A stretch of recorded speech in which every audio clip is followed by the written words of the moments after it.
આણંદ જિલ્લામાં આંકલાવના અંબાલી ચોકડી ખાતે આજે આમ આદમી પાર્ટીની કિસાન મહાપંચાયત યોજાઈ, જેમાં પાર્ટીના અગ્રણીઓએ સરકાર પર તીવ્ર પ્રહાર કર્યા હતા। મહાપંચાયતમાં આમ આદમી પાર્ટીના નેતા ગોપાલ ઇટાલિયાએ ડ્રગ્સ અને દારૂ મુદ્દે રાજ્ય સરકારને ખુલ્લેઆમ પડકાર ફેંકતા કહ્યું હતું કે કમરના પટ્ટા ગળે પહેરીને ફરતા અધિકારીઓના પટ્ટા ઉતરી જશે। અમારી સરકાર આવશે તો આવા અધિકારીઓને સાબરમતીમાં પ્રમોશન નહીં પણ ટોમી કોઠરીમાં ધકેલી દેવાશે। સરદાર પટેલના નામે નીકળેલ એકતા યાત્રા મુદ્દે ગોપાલ ઇટાલિયાએ નિવેદન આપતા જણાવ્યું હતું કે યુનિટી માર્ચમાં જમીન માફિયા, બુટલેગર, ગુંડાઓની યુનિટી બતાવતું તૂત ચાલી રહ્યું છે। યુનિટી માર્ચમાં બુટલેગરો છે, સરકારી ગ્રાન્ટ ખાઈ જનારા છે, દેખાઈ રહ્યા છે, જનતા અલગ પડી ગઈ છે।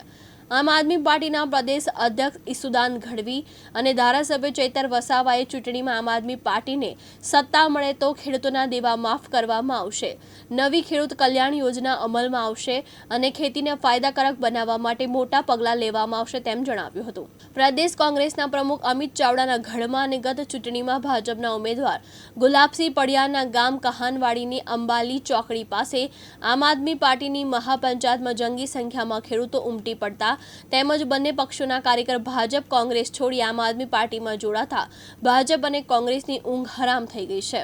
યુનિટી માર્ચના નામે જે હાલે છે એમાં બુટલેગરો, ગુંડાઓ, જમીન માફિયાઓ, વ્યાજ માફિયાઓ, ચોર ચપાટાઓની યુનિટી બતાવવાની કોશિશ થઈ રહી છે કે આ બધા એક છે અને જનતા અલગ પડી ચૂકી છે। તમે યુનિટી માર્ચમાં ગામોગામ જે નેતાઓ નીકળ્યા છે ઝંડા લઈને, એના મોઢા જોશો તો કેટલાક બુટલેગરો છે, કેટલાકે સરકારી જમીન પચાવી પાડી છે, કેટલાક તોડબાજો છે, કેટલાક સરકારી ગ્રાન્ટો ખાઈ ગયા છે।